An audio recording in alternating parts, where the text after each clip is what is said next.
Koi athuba matamda koi gi leiriba IDP singse mai maramda halanbam di thok luridi hogi bachai koi gi hogi ba matam sida PR government sina mana koi gi governor in council na pali sina hojik se tha tari nipan sura mani mana pali matam siti yam tenjaba adu IDP singsina warai jidi chahi ani makai surakba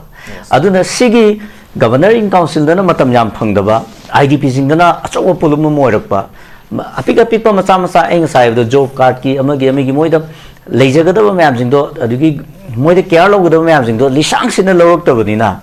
IDP jingdadi polum ji yam jang thorakpa aduna governor in council na pal isina thatare nipan oibinina mana tahaningiba potusu matam do mangonda sum tenba aduna anijigi penadabase sidaida IDP assemble real IDP jingse identify torakanda aina assemble real IDP haiji kai di akoigi member of parliament na su akoigi MP na su parliament ta milising humpu ekta haiba tawudabu maitai chenjare ibising jidi tasengna moigi di sidai mai mukai embuk leiteba aduga imphal dagi chen griba mayam jing jidi maximum da magi mayum suchampur da lei adagi kangpopi da lei more da lei ba aduna sigi anijigi choichang arum mayam je governor na yenga kanda akoigi mai makai tasengna leijero ba maitai mayam jing jidai da ahen ba miyang ama governor in council na yengbira kanda akoigi ngasa hogi ba thani panje chapira magadi amuk yam phagadaba adubu lisingumpu na chakhibagi narrative sina lana chakhrabani na leiriba maitai singsidadi yam pendaba aduna masagi mayum leijadraba singina ai yumda chacharage haibane ba mayum leijaba singdudi mayum da leibini na ai halake na haidrije sigi idea se sigi kano si akoigi governor in council na so wakhan khangbira ka da haidare aduna akoi atuba matamda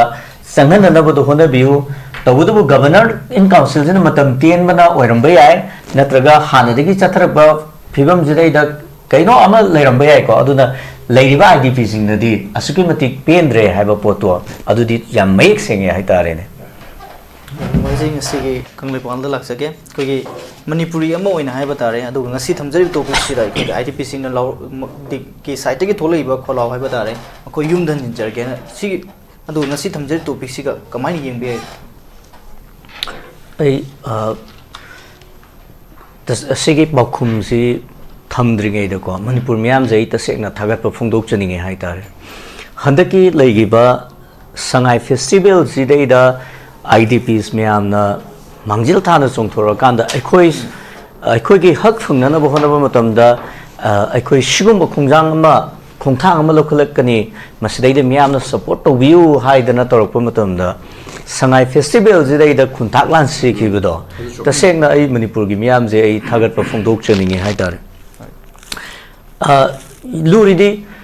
manipur myam wakhal tar haiba perform ma lakpa ja sidai da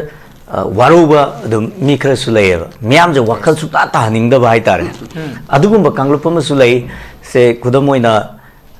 social media influencer khara adagi di activist khara hai tare handak viral ga chana dana sendok singjin tongno myam sulai dana ko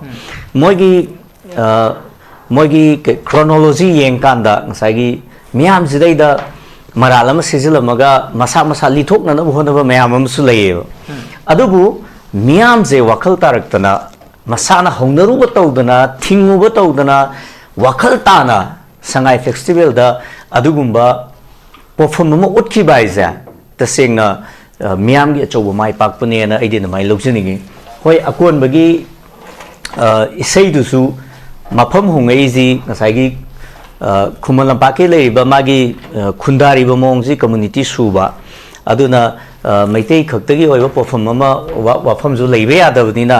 maitai maraktagi ju khunai ama leiredi ngauksina bu leini feijana bu leini kharadi dum yauni ko aduna handak IDPs myamna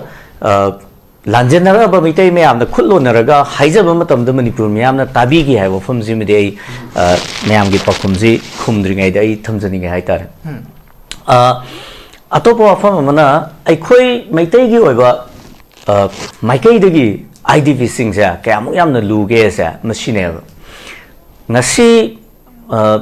chuchampur da tariba more da tariba isa masi akhoi gi national duty mane isam samna khunda bane na khoi ne lobu su ya de ꯑꯩꯈꯣꯏꯒꯤ national ꯗ꯭ꯌꯨꯇꯤꯅꯦꯕ ꯃꯅꯤꯄꯨꯔꯒꯤ ꯉꯝꯈꯩ ꯀꯟꯅꯅꯕ ꯍꯣꯠꯅꯕ ꯃꯇꯝꯗ ꯃꯣꯔꯦꯗ ꯑꯗꯨꯒꯨꯝꯕ ꯆꯪ ꯂꯥꯎꯕ ꯃꯩꯇꯩ ꯃꯌꯥꯝ ꯑꯃ ꯂꯩꯕꯁꯦ ꯃꯊꯧ ꯇꯥꯏꯕ ꯆꯨꯔꯆꯥꯟꯄꯨꯔꯗ ꯂꯩꯕꯁꯦ ꯃꯊꯧ ꯇꯥꯏꯕ ꯃꯅꯤꯄꯨꯔꯒꯤ ꯃꯐꯝ ꯁꯤꯟꯕ ꯊꯨꯡꯅ ꯑꯩꯈꯣꯏꯒꯤ ꯂꯩꯔꯤꯕ ꯄꯣꯄꯨꯂꯦꯁꯟꯁꯦ ꯃꯁꯤ ꯈꯨꯟꯗꯥꯔꯒ ꯂꯩꯕ ꯍꯥꯏꯁꯦ ꯃꯊꯧ ꯇꯥꯏꯕ ꯃꯁꯦ ꯁꯨꯞꯅꯒꯤ ꯈꯨꯟ ꯇꯥꯕꯅꯦꯅ ꯑꯩꯈꯣꯏ ꯃꯅꯤꯄꯨꯔ ꯃꯤꯌꯥꯝꯅ ꯂꯧꯕ ꯂꯥꯟꯒꯅꯦꯕ ꯉꯁꯤ ꯆꯨꯔꯆꯥꯟꯄꯨꯔꯗꯒꯤ ꯂꯥꯟꯖꯦꯟꯅꯔꯛꯂꯤꯕ ꯃꯌꯥꯝꯁꯦ ꯃꯅꯤꯄꯨꯔꯒꯤ ꯉꯝꯈꯩ ꯀꯟꯅꯅꯕ ꯑꯗꯨꯒꯨꯝꯕ ꯅꯦꯁꯅꯦꯜ ꯗ꯭ꯌꯨꯇꯤ ꯑꯃ ꯄꯔꯐꯣꯔꯝ ꯇꯧꯔꯤꯕ ꯑꯗꯨꯒꯨꯝꯕ ꯆꯪ ꯂꯥꯎꯕ ꯃꯩꯇꯩꯒꯤ ꯊꯧꯅꯥ ꯐꯕ ꯀꯥꯡꯕꯨ ꯑꯃꯅꯦꯁꯦ ꯑꯩꯈꯣꯏ ꯃꯅꯤꯄꯨꯔ ꯃꯤꯌꯥꯝꯅꯁꯨ ꯈꯟꯕꯤꯒꯗꯕꯅꯤ ꯑꯗꯨꯒ ꯂꯥꯟꯖꯦꯟꯅꯔꯒ ꯂꯩꯔꯤꯕ ꯃꯌꯥꯝꯁꯤꯅꯁꯨ ꯃꯗꯨ ꯐꯤꯜ ꯇꯧꯕꯤꯒꯗꯕꯅꯦꯕ ꯁꯤꯒꯤ ꯄꯣꯠꯐꯝꯁꯦ ꯌꯦꯡꯉꯛꯑꯀꯥꯟꯗꯗꯤ ꯉꯁꯤ IDP ꯃꯌꯥꯝꯅ ꯂꯥꯟꯖꯦꯟꯅꯔꯛꯂꯕ ꯃꯌꯥꯝ ꯑꯃꯅ ꯑꯩꯈꯣꯏ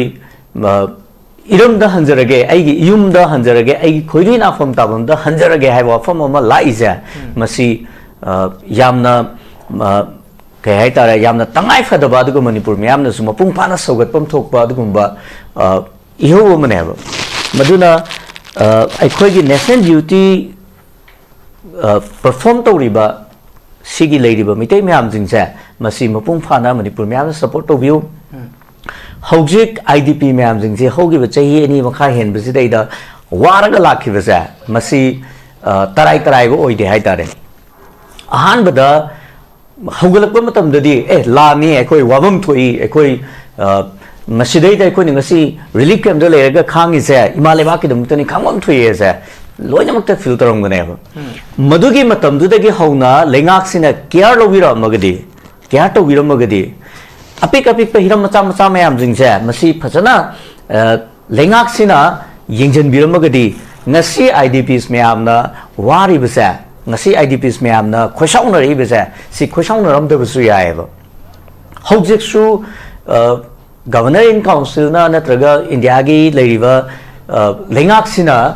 अखोई सिबोक हाइबा मा हाइरकपा मतमदा IDP मैमजिंगसे पेंथोरकपसु यायबा अदुबु December थाबो मनुंगदा हंजलनी हाय युम साबगी संगे बौ याद्री अदुई मफमदुदा कमाइना December थादा हंजनदैनो आइजी IDPs मैमजिंगसे मोय मसादे ngakchei हाइतारे अदुना मदुगे पोतो लेबनिना ngasi IDPs मैमजिंगसे खमथेंगा सावबगी थाक्तुदैदा लाइनेबा अदुना यम अपिक हिरम मैमजिंगसे से खुदम मोइना हौजिक अखोई लमलाई असेंबली कंस्टिट्यूएंसी की द ग्वालताबीना खुलमा हुजिक लांजेनरगा लेरिबा हारिबा लांजेनरगा लेरिबा अखोईगी रिलीफ ता लेजरिबा मैमजिंगसे जॉब कार्ड सुबाय नमा सुरीसे मसिदाई द जॉब कार्ड की मागी अखोईगी NREGS की गाइडलाइन द सुदुम यावेबको किलोमीटर मंगा दगी हेना लाप मफम द थबुक सुगद बोरगदी मोगी ट्रांसपोर्ट अलाउंस पीगदबनेना हायबा अदु इकुइदना अगोंदा लाकांदा अखोई जॉब कार्ड सुब चटपजे अखोई कईम कानद्रे किलोमीटर 10 हेना लापदुदैदा ऑटो वाइदना गाड़ी वाइदना चलेरगा जॉब कार्ड ता फंगिबा पैसादुगा करीम कानद्रे अदुना अखोई जॉब कार्ड से सुजररोय हायरेबा अदु ओरगदी लेरिबा पंचायत सेक्रेटरी दो लेरिबा मेंबर ने हाइबा बोट सु कादबिदा लेफ्ट पहापसन गी बा MLA की फिकाउ याव खरना पक्षन सेम की कांगबू हाइतारे नत्रगा पंचायत की प्रधान एगा हाइबिजिंगदो मोइना कमाइना सानरिबनो हाइबा पोतुनेबला इदि सिगुंबा मचा मयाम जिंगसे सिदैदा लेंगांगना केयर लोबिदबना मरम कांदा ngasidi IDP जिंगसे खमथेंगा वाबा खमथेंगा सौबा अदुगी थाक्तु दैदा लाइने अदुना अखोईगी कॉन्फ्लिक्ट एनालिसिस ड्राफ्ट हाइतारे सिमाइना अखोइना एनालिसिस अमा येंगगसु हंदकी लाखिबा संगाई फेस्टिवल की IDP मैमना थिंगबगी खोंजंगजे याम फजबा मोमेंटम अमदे चलेबा संगाई फेस्टिवल लोइग्रे हेक लोइगिबगा मागी मोमेंटम तो लोइग्रे लौ यारे मागी पिक तो योर मतुंग कुमदग्रे लौ यारे अदुबु ngasiदगी मु अखोई युम हंजनद्रिबो अखोई लेप्तना वकन फमगनी मफम अनीदा अदुगा अखोई तांग 38 जे ngasiदगी काउंट तौबो हौरे हाइबजे यामना फजब स्टेप मने मसी तराई ने गवर्नर इन काउंसिल न सुलौब चुमोय अदुगा इंडिया न सुलौब चुमोय मणिपुर म्याम न सु अखोई IDP म्याम न हौरे बि होसे मसी IDP मैमदी वेल ऑर्गेनाइज तौबु ngamjade moide sel leite chaningai sel bok leitaba kanguduna lekai lekai da laga khut lonaraga aikoina tawribi ihojidai da mapung pana support tawbiona haijabaja madu moida madugi organize tawnabagi khudong sabadu phangdeba adu phangdraga su manipur ma'am na ngasidi chaning tana wakal khallakanda IDP ma'am jingji damakta aina ngasa haijagi bado ngasi lanjenarak liba ma'am jingsina hona jaram libja manipur gi national duty mani adudi national duty perform tawriba ma'am jingi damakta manipur ma'am ju chap manana amato ina leminabam thui haibo phumse ai han round state mai thamjani noisai जो वफम का थंबेरी अदुगा अनि सुबु round सिगी सुई खै वांग सिग कनोदा खै जे हंदक नरांग नाम सु ममांग दै खै थोके बदो लाइ थाबी की थोदुक सिंग अदुगा गोला ताबी ता सुई खै इंसिडेंट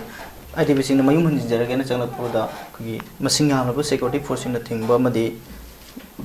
मखोय नि गि मरक त मुना बदगी खै सोपन नंगबा मैम म थोखराय बतारे सिगुम बै खै मसा के मरम द हंजि जरगे मसा के लेफम द हंजि जरगे न लाख मतम दा गवर्नमेंट न अथिंग म पीरगा सिमाना सोपन थोलिबा गवर्नमेंट लखोलि खोंथांग जे तो सिगा खगि IDP सिंग मर खगि इसा युम द हंजि जरगे खलो म थोलै जे अनि सि तुना कमाय येंगि मणिपुर दा खगि democracy gi ko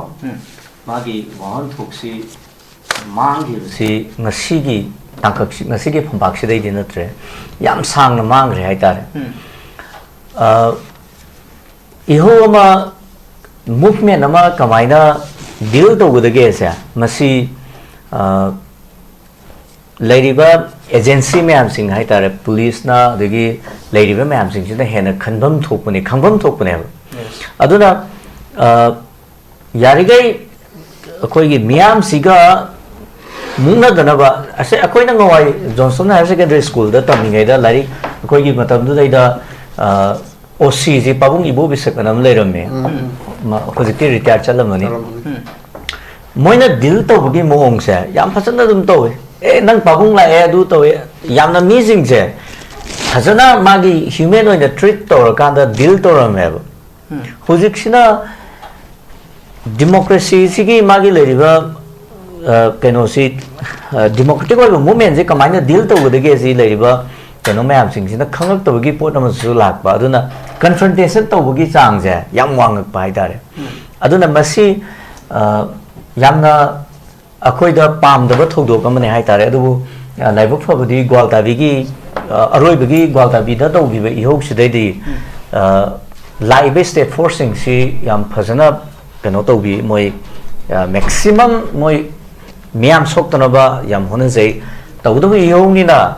sok pa pan bai ji dum yaubudi yauba ta mani adu aroibu da di laiba maitei state forcing du maitei state force na te go manipur gi state forcing du yam phajana wakal ta na adum mayam sing do deal to me na idi maina uje ado hojik se akoina ya yam manipur gi oba film jidai da akoina yam yeng ba yari se kamai lege da akoi gi society je yam polarized to re hana kamai to rong ge da jingtam mana ani je khaidok piram me ba ko jingtam mana sidai da gi polarization je howe aduna handak yam nongning ba male sing da assembly segment control ma lege dong ni na demand am to re kasu kai de demand je to bu ya hai magi apambani magi development gi damakta society du gi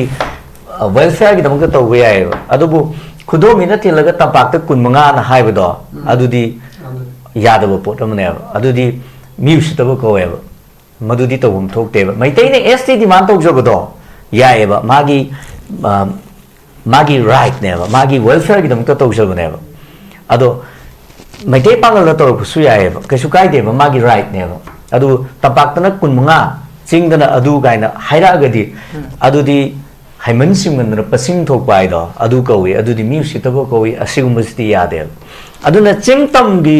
kaino sidagi hena polarize music sidi kamai to age da community gi basis da identity da adigi political parties ingi da religion da belief da yam satina akoi society is polarized to grab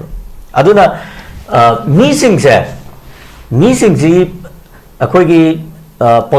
polarization se da kamai lage da community gi nareng hutlaga dum tham pharaga thamba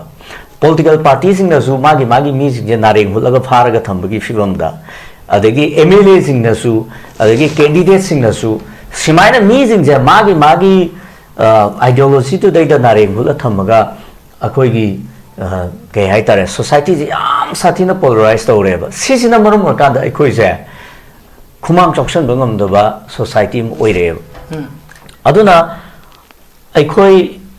leibiriba manipur gi miyam je ngasidi yamna waraba chahi tare khuntak pagi mathang da miyam na khwaidagi waba manipur gi tangkak ma hairagadi ngasigi tangkak sineba manipur gi puwari da chahi tare khuntak pagi matung da khwaidagi waba tangkak ma hairagadi khoi gi chahi tare khuntak pagi matung da ngasigi leiriba manipur gi fibam jineba aduna sigi fibam je yoraba IDP mayam na lambi lamjau da tholakna iho horaba matam sidaidadi